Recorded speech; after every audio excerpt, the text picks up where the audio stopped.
Want me to do a steak? Yeah? Okay. Well, what time's Jamie coming?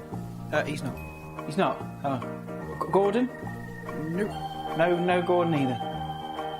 Who's coming then? No one. No one? Well, who's cooking the steak? Well, I thought you could do it. Me? You want me to cook the steak? Yeah.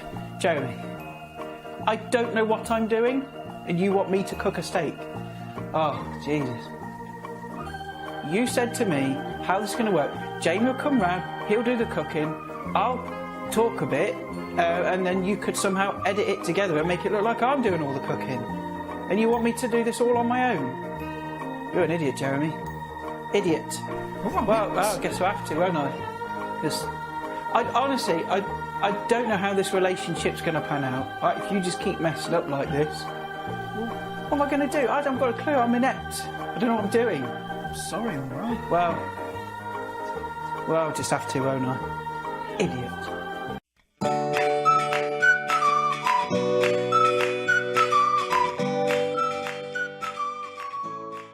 Afternoon, peeps. How are we doing? Welcome to another episode of Adam's Eats.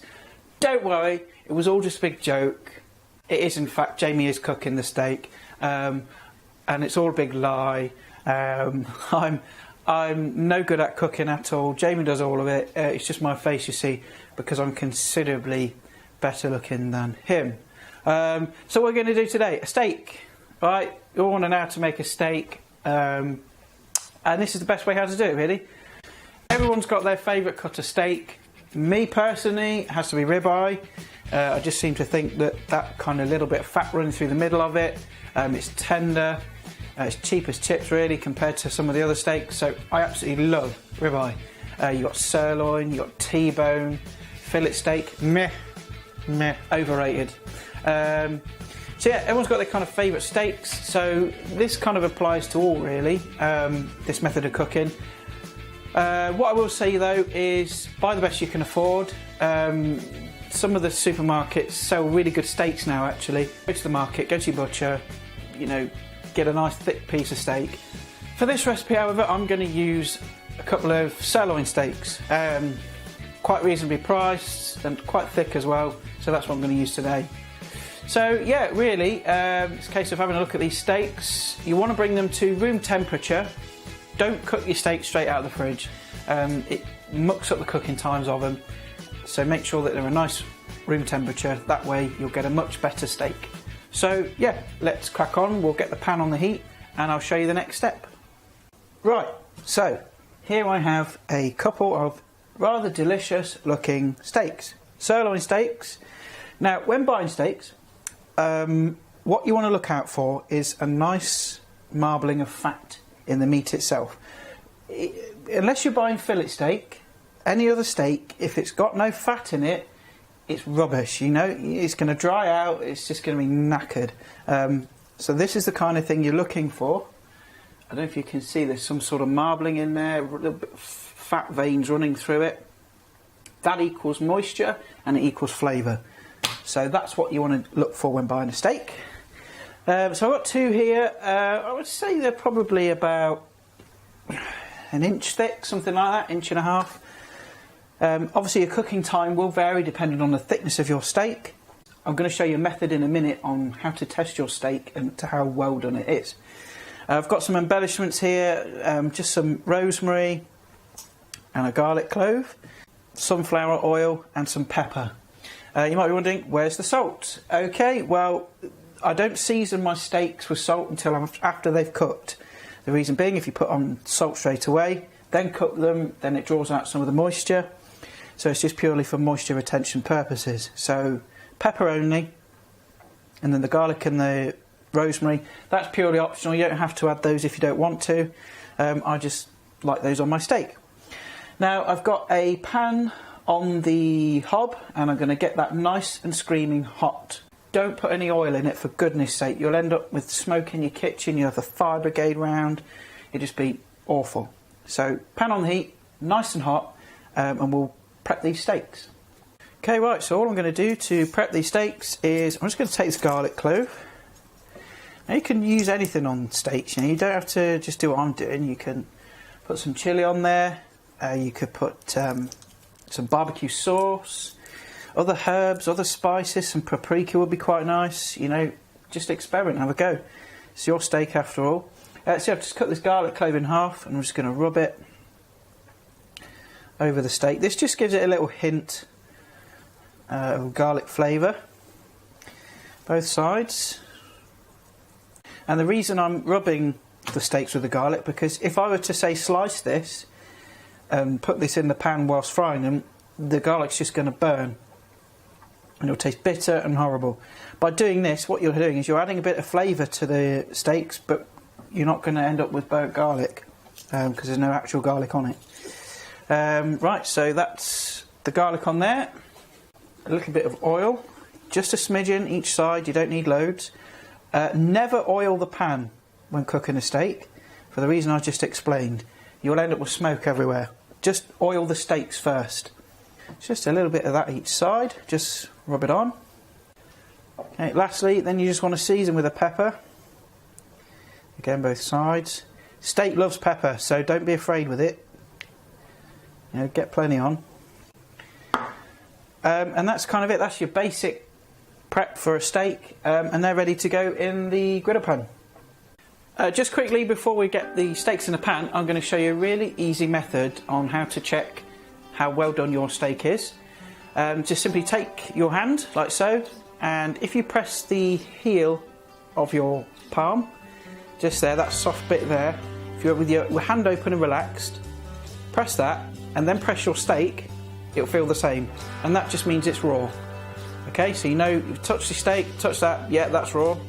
Then take your forefinger, press it together like so, then press it, that's rare. Next finger along, press it, that's medium rare. Next finger along to that, that's medium well. Next finger along to that, it's buggered. If you're eating steak like that, it's knackered, don't bother, eat something else. Only kidding. Yeah, that's well done. That should feel really firm. So yeah, that's how you tell if your steak's done. As it's cooking along, you press it, test along. Ooh, how do I like it? If it feels like that, you know how your steak's doing in the pan. Simple as that. So yeah, we've got the pan on the heat. We'll cook these steaks. So my pan has been on for a minute or so, and it's got really nice and hot. I can feel the heat coming off that. So just get your steaks in. You don't have to use a griddle pan like this. You just use a normal frying pan if you haven't got one. So just place your steaks in. You can hear that nice sizzle. That's what you want. Okay, now steaks this sort of thickness will probably take about between 30, maybe 50 seconds on each side to get to sort of medium rare. And again, use that testing method like I showed you to get your perfect steak. I'm going to leave these for about sort of 40 seconds, I think, on this side, and then I'll flip them over. Okay, so these have been on this side for about 40 seconds, I think. We'll give them a flip. Okay, that's what you want, that nice charred on that side. Okay, so they're on there, like so. And again, we'll leave these for another 30-40 seconds that side. I'm going to do a little test now. So, medium rare. Yeah, that's almost on the point there. So say 30 seconds, and I think these will be ready. What I'm going to do as well, just for the last sort of 10 seconds or so, I'm going to put a knob of butter in the pan and then just baste it. That's completely optional. It just adds a nice nutty flavour to the steaks and just finishes them off nicely, which I'll show you that in a second. So in goes a knob of butter, straight in like that. Collect all that butter and just baste that over the top of your steak, like so. And those, I believe, are done. So we'll get these on the board to rest. So these steaks are now on a board. I've just transferred them on, and I'm just going to take some of that butter out of that pan and just pour some of that over. Like so. Now remember the herbs earlier, the rosemary? Break them up in your hand and just scatter them over the steak,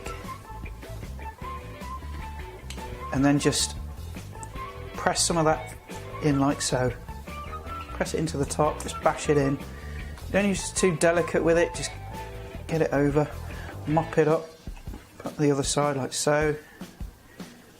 All these juices that have collected on the board, great, dip some bread in it, have as a snack, or just add it to some peppercorn sauce if you've got some of that on the go as well. Now, you just want to leave these now for at least 5 minutes. Put a bit of tin foil over the top, just to keep them warm. Yeah, you need to let them rest. If you don't, then all that hard work you've just gone and put into those steaks will just leak out.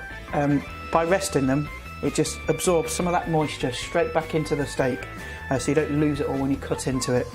If you've ever been to some of these cheap sort of pub restaurants, you'll notice that you'll cut into your steak and then all this blood just comes spilling out on your plate. That's because they haven't rested them. They've just fried them, put them straight on your plate and sent it out. Not the way to do a steak at all. So rest it 5 minutes and then you'll be good to go. Right, so they've been resting now for good 5 minutes, so I suppose we should cut into one and have a look. I think this one, actually. Now I like my steaks medium rare, so I'm expecting... Oh yes. Oh yes. Nice and pink in the middle. By the way, I forgot to mention at this point is when you want to season your steak with the salt. Put your salt on how much you want, a little bit each side. I'm going to go in naked, as it were. Can you see how nice and pink that is in the middle? And that is how you make a perfect steak. Well, let's try it. Let's see how it tastes. Thanks very much, guys. Nice, quick video for you today, how to cook a steak. Hope you liked it. Please like, share, subscribe. Follow me on Twitter, Facebook, all the usual sources. Instagram, forgot to mention that one. Thanks very much, and I'll see you guys next time. Bye for now.